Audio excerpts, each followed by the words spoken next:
आणि यानंतर अत्यंत धक्कादायक घटना धाराशिव जिल्ह्यामध्ये घडली आहे। पारधी समाजाच्या 2 गटात हाणामारी झाली आहे। यामध्ये 4 जणांचा मृत्यू झाला। यामध्ये 3 पुरुष आणि एका महिलेचा समावेश आहे, जे मृत्युमुखी पडलेत। वाशी तालुक्यातील बावी पिढीवरची ही घटना आहे। शेतात पाणी देण्यावरून वाद झाल्याची माहिती मिळते आहे।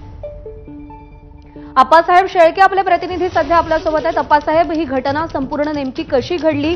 4 जणांचा मृत्यू होईपर्यंत हाणामारी झाली, वादाचा मुद्दा काय होता? प्रज्ञा, खरंच खळबळजनक घटना घडली। आजची सकाळ ही धाराशिव जिल्ह्यासाठी खळबळजनकच म्हणावी लागेल।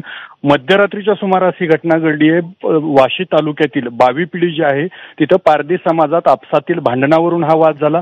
तात्कालीन कारण जे सांगितलं जात आहे तर शेतात पाणी देण्यावरून हा वाद झाला म्हटलं जात आहे। मात्र वाद हा विकोपाला गेला, जोरदार हाणामारी झाली आणि याच्यामध्ये 4 जणांचा मृत्यू झाला असून 3 जण जखमी आहेत। पोलिसांनी या प्रकरणात 10 जणांना ताब्यात घेतलेलं आहे। मात्र शेतातील पाण्याचं जरी तात्कालीन कारण सांगितलं जात असलं तरी पूर्ववैमनस्यातून पूर्वीची काही कारण आहेत का या अनुषंगानेही पोलीस तपास करत आहेत। या सगळ्या गोष्टी पोलीस पडताळत आहेत। मात्र ही धक्कादायक घटना, त्यामुळे या घटनेमुळे परिसरात खळबळ उडाली आहे। प्रज्ञा, ही घटना ज्यावेळी घडली ती वेळ साधारण किती वाजताची होती?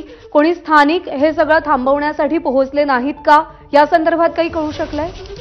प्रज्ञा, पारधी पिढी जी आहे बावी पिढी त्या ठिकाणी असणारी ही आपसातील वादातील घटना आहे। सुरुवातीला या घटना इतकी तीव्रतेची असेल असा अंदाज कुणालाच नव्हता। मात्र मध्यरात्रीची वेळ होती आणि त्या ठिकाणी जे हे सर्व लोक आहेत ते एकमेकांना दररोज ओळखणारी लोक आहेत, एकमेकांचे नातेवाईक आहेत, शेजारी आहेत आणि यामुळे तिथं दुसरं कोणी त्या घटनेमध्ये पडलं नाही किंवा त्याकडे त्यांनी कुणी लक्ष दिलं नाही। मात्र ज्यावेळेस ह्या घटनेची तीव्रता सकाळी समजायला लागली त्यावेळेस हे 3 ते 4 जणांचा जो मृत्यू झालाय, एवढी तीव्र स्वरूपाची ही हाणामारी होती। त्यामुळे सकाळी ही खळबळ उडालेली आहे।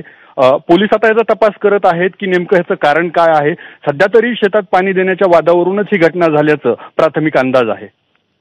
अप्पासाहेब, पोलिसांनी या सगळ्या संदर्भात नेमकं काय सांगितलं? पंचनामा झालाय का? कोणाकोणाला ताब्यात घेण्यात आलंय? कोणाकोणावर संशय आहे?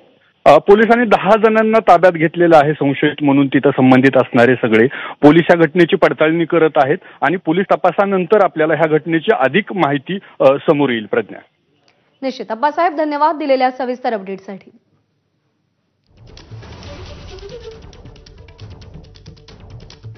आणि या बातमीसह बुलेटिनमध्ये वेळ झाली एक छोटासा ब्रेक घेण्याची। पाहत रहा एबीपी माझा।